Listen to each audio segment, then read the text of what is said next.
ওই ডাকাত দলের সঙ্গে শক্তিতে পেরে উঠলাম না। আমি তো আমার সাধন শক্তি সব হারিয়েছি গো বাপদেব।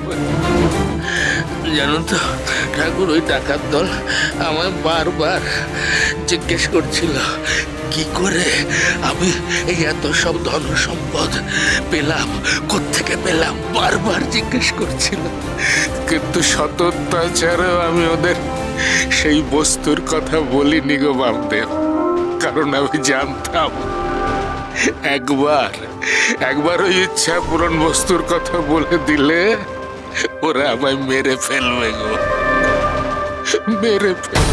কিন্তু সেই বস্তুটি কি আমাকে সবকিছু খুলে বলো অঘোরেশ্বর, লুকিয়ে রেখো না। কিন্তু তার আগে একটা কথা বলবে ঠাকুর, তোমরা সবাই মিলে এখানে কেন এসেছো গো?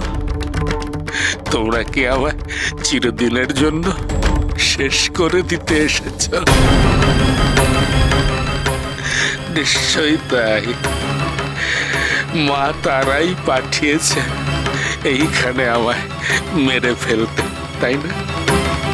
ও ঠাকুর, ও বামদেব ঠাকুর, আমায় বাঁচাও। ও রানীমা, আমি আমার প্রাণ ভিক্ষা চাইছি গো, প্রাণ ভিক্ষা চাইছি তোমাদের কাছে, আমার মেরো না গো। ওরে ওরে, তুই নিশ্চিন্ত থাক অঘোরেশ্বর, আমরা তোকে প্রাণে মারতে আসিনি। মা তারা আমাকে সেরকম কোনো মৃত্যু আদেশ দেননি। ওরে যতই হোক, তুই তো সারা মায়ের সন্তান।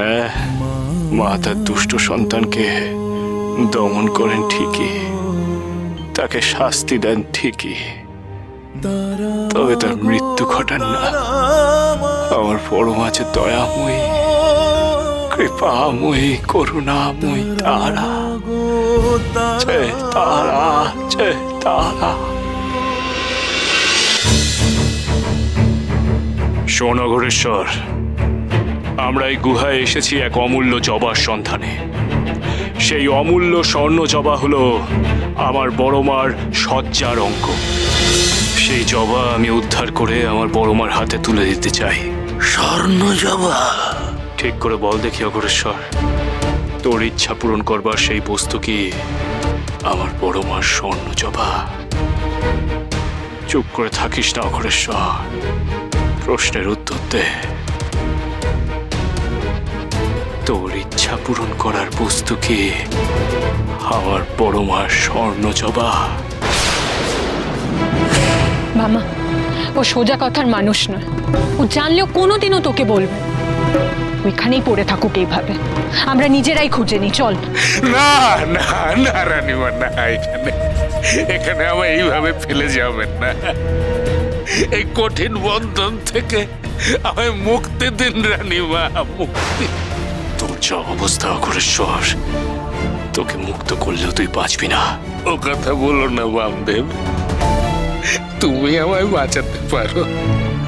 তুমি মা তারার কাছে আমার প্রাণ ভিক্ষা চাও। মা তারা তোর প্রাণ ভিক্ষা করবেন না।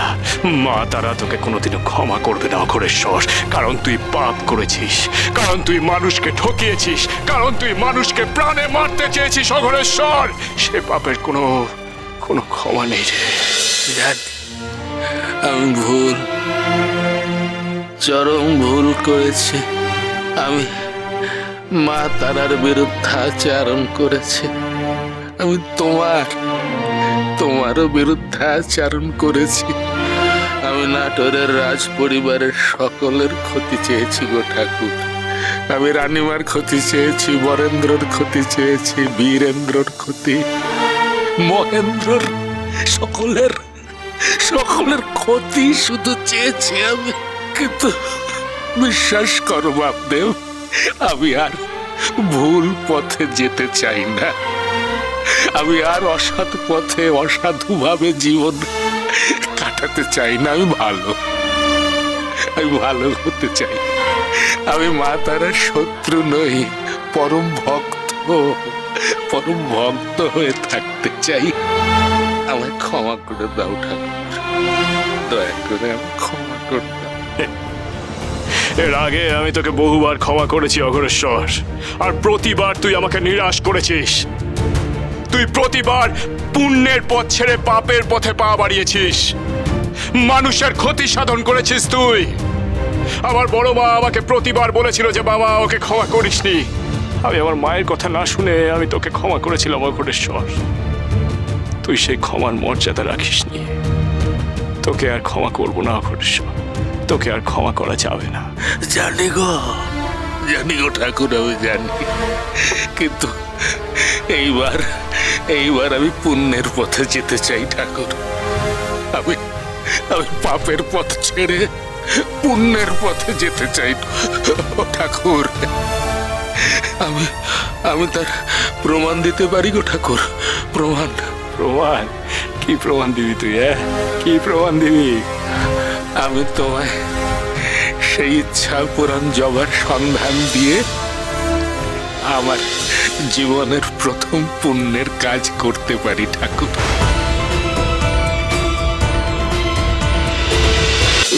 তুই জানিস যে কোথায় আছে সে স্বর্ণ জবা? আমার কাছে গো ঠাকুর, মা তারার সেই স্বর্ণ জবা আমার কাছে আছে গো ঠাকুর। তোর কাছে?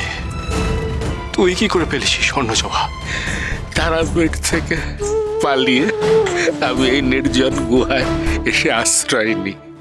বহুদিন বামদেব ঠাকুর আমি এই গুহায় না খেয়ে আমি দিন কাটাচ্ছিলাম। বহুদিন আমি ভাবছিলাম আমার প্রাণী বুঝি চলে যাবে। সেই সময় হঠাৎ দেখি এক স্বর্ণ জবা। আমি তখন ওই জবা ফুলকে বললাম, হে ফুল, তুমি জবা ফুল না হয়ে কেন খাদ্যবস্তু হলে না? আর সঙ্গে সঙ্গে জানো তো বামদেব ঠাকুর, আমার সামনে নানাবিধ ফল মূল এইসব হাজির হয়ে গেল সঙ্গে সঙ্গে। আমি তখনই বুঝলাম এ নিশ্চয়ই ইচ্ছা পূরণ জবা। তাই তো আমি ভেবেছিলাম যে এই ইচ্ছা পূরণ স্বর্ণ জবা আমার সব শক্তি আমায় ফিরিয়ে দেবে, সব শক্তি। কিন্তু না গো, আমি বুঝলাম এই স্বর্ণ জবা কোনো অশুভ শক্তি ফিরিয়ে দেয় না। আর তারপর একদল ডাকাত এই গুহায় ঢুকে আমায় দেখতে পায়, আর দেখলো এত সব ধন সম্পদ। সঙ্গে সঙ্গে সব সোনা দানা তারা কেড়ে নিয়ে ঠাকুর আমায় বন্দি করে রাখলো। কিন্তু শত অত্যাচারেও সেই মহার্ঘ জবার সন্ধান আমি তাদের দিইনি গো ঠাকুর। অবশ্যই সেই ডাকাত দল এই স্থান ছেড়ে পালিয়েছে, তারা আর কখনো এই পথে আসবে না। বামদেব ঠাকুর, সেই স্বর্ণ জবা যদি আমি ফিরিয়ে দিই, তাহলে কি মা তারা আমার উপরে তুষ্ট হবেন না? তিনি কি আমার প্রাণ ভিক্ষা দেবেন না? তুমি তোমার বড় মাকে বুঝিয়ে আমায় বাঁচাতে পারবে না গো? পারবে না আমায় তারাপীঠে ঠাঁই দিতে? কখনো না। তোমার মতন পাষণ্ডের কোনো ঠাঁই নেই তারাপীঠের পবিত্র ভূমিতে।